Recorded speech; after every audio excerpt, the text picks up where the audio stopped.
आपने बहुत सी बार देखा होगा और महसूस भी किया होगा कि आप किसी मुश्किल या मुसीबत में फंसे हुए हैं और उस मुश्किल या मुसीबत से निकलने का कोई रास्ता नहीं दिखाई दे रहा है।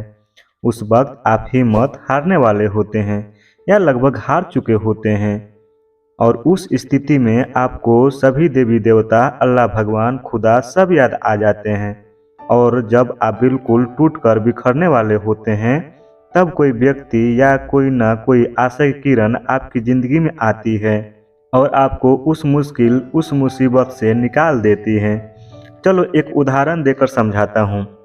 सपोज करो आप कहीं जा रहे हो, किसी ऐसी जगह पर आपकी गाड़ी खराब हो जाए जहाँ जंगल हो, सुनसान रास्ता हो और डरावनी रात का अंधेरा हो और आपके मोबाइल में नेटवर्क नहीं आ रहा हो या मोबाइल की बैटरी हो या मोबाइल का बैलेंस ही ख़त्म हो जाए।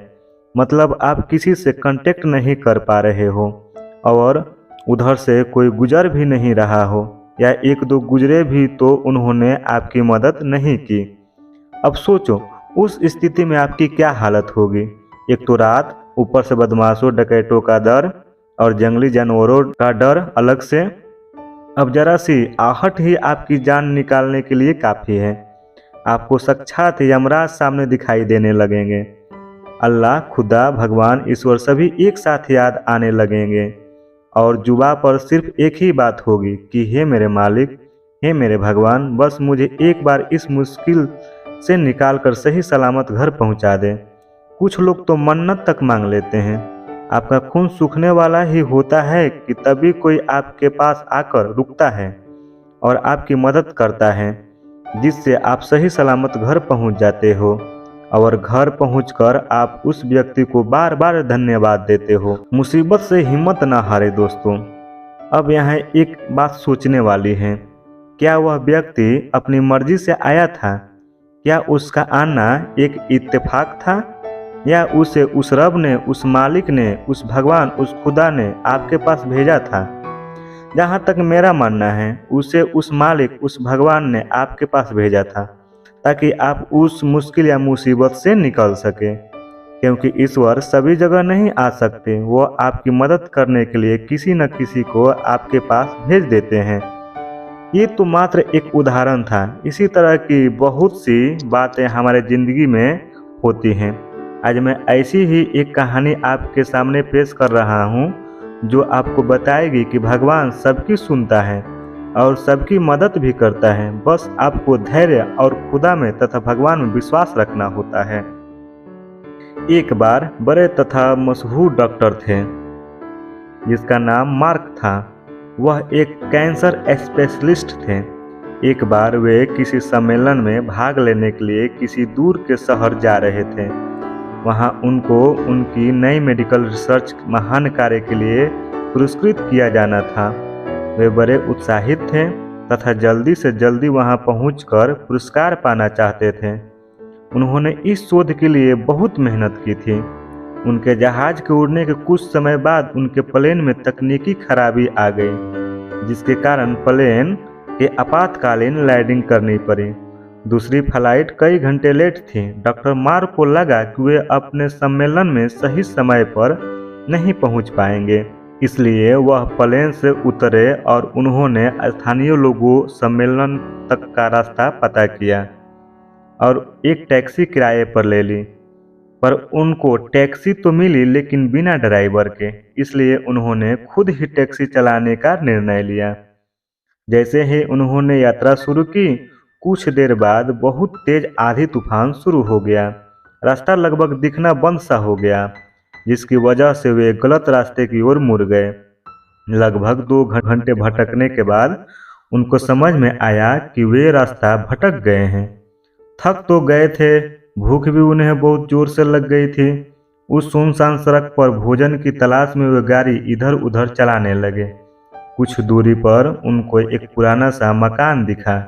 उन्होंने बिल्कुल मकान के नज़दीक अपनी गाड़ी रोकी और रोककर परेशान होकर गाड़ी से उतरे और उस छोटे से घर का दरवाज़ा खटखटाया। एक स्त्री ने दरवाज़ा खोला। डॉक्टर मार्क ने उन्हें अपनी स्थिति बताई और एक फ़ोन करने की इजाज़त मांगी।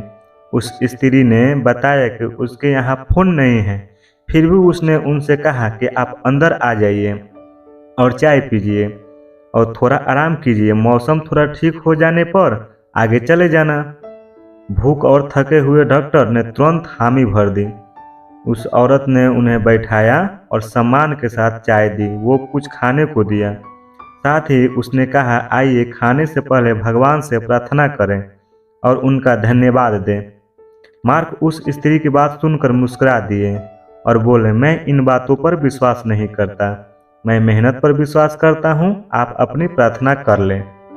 चाय पीते हुए डॉक्टर मार्क उस स्त्री को देखने लगे जो अपने छोटे से बच्चे के साथ प्रार्थना कर रही थी। उसने कई प्रकार की प्रार्थनाएं की। डॉक्टर मार्क को लगा कि हो न हो इस स्त्री को कुछ समस्या है। जैसे ही वह औरत अपने पूजा के स्थान से उठी तो डॉक्टर ने पूछा, आपको भगवान से क्या चाहिए?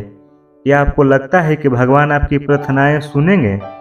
उस औरत ने धीमे से उदासी भरी मुस्कुराहट के साथ कहा, ये मेरा लड़का है और इसको कैंसर है, जिसका इलाज मार्क नाम के एक डॉक्टर कर सकते हैं, लेकिन मेरे पास इतने पैसे नहीं हैं कि मैं उन्हें के पास उनके शहर जा सकूं, क्योंकि वे दूर किसी शहर में रहते हैं। यह सच है कि भगवान ने अभी तक मेरी किसी का प्रार्थना का जवाब नहीं दिया है, लेकिन मुझे विश्वास है कि भगवान एक न एक दिन कोई रास्ता बना ही देंगे। वे मेरा विश्वास टूटने नहीं देंगे। वे अवश्य ही मेरे बच्चे का इलाज डॉक्टर मार्क से करवा कर इसे स्वस्थ कर देंगे। डॉक्टर मार्क यह सुनकर बिल्कुल अवाक रह गए। कुछ पल के लिए तो वो खामोश से हो गए। उनकी आंखों में आंसू गिरने लगे। वे अपने मन में कहने लगे, भगवान बहुत महान है।